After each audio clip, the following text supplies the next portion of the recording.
Okay, friends, this is the blocking video that I meant to have earlier. So I took that lace shawl that we worked on over the summer, and I went ahead and I soaked this in lukewarm water with just a drop of dish soap because it really didn't need to be washed. Um, and then I went ahead and rolled it up in this towel. You saw me unroll it and then just squeeze the water out, and I stood on it like I tend to do. And now what we're going to do is take this lace shawl and we are going to block it, which means that we have to pin it out and stretch it out. And oh yeah, that's like a terrible, oh there, that's better. And this is a pretty big shawl. So give me just a moment and I will show you kind of how big this is. So here she is.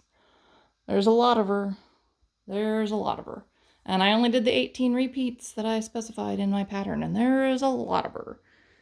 So the first thing that I need to do is identify the front, and this is my front, so we're good to go there.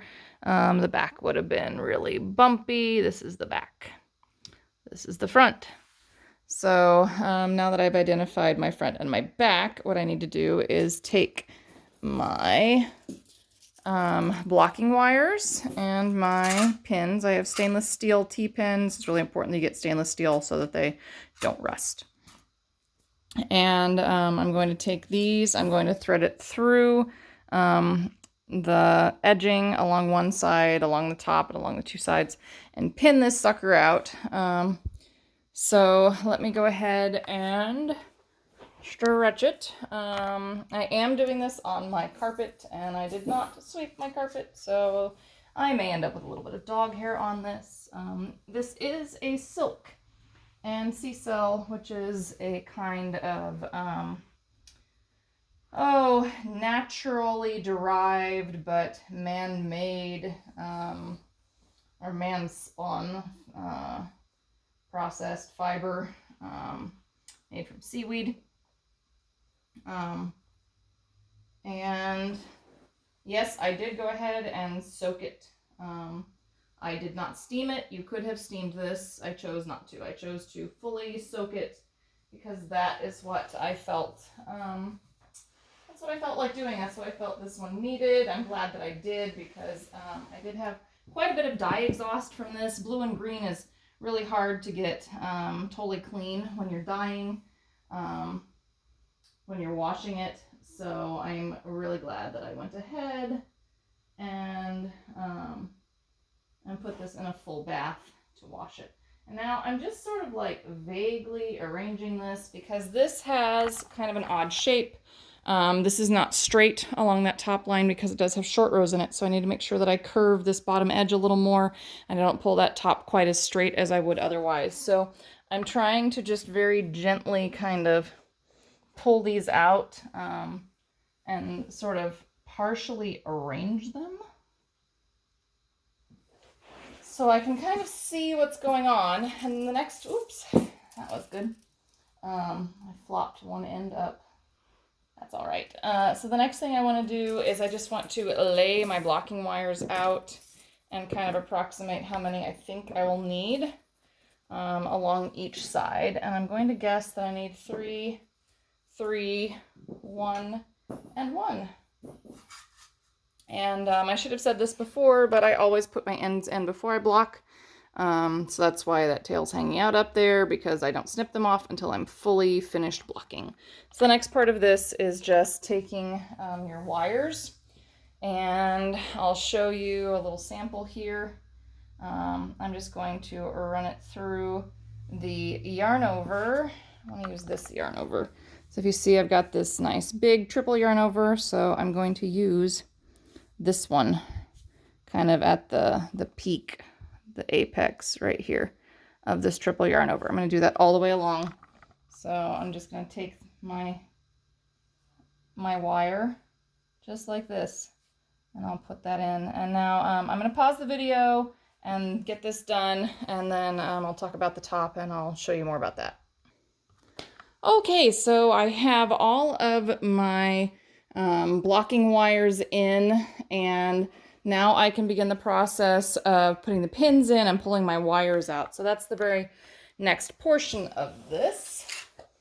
And let's just hope that I don't stab myself in the process. So I kind of like to start down here on the curve.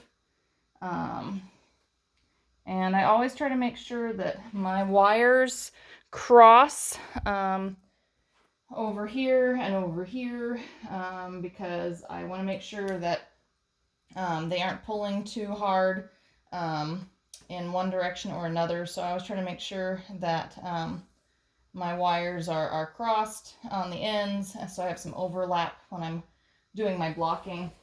And then I'm not putting in all the pins that will be here in the end. Again, I'm just trying to sort of get a vague recollection of what it should look like in my head, and then sort of pin it out to complement that. And again, the top here should not be straight. There should be a gentle curve, and because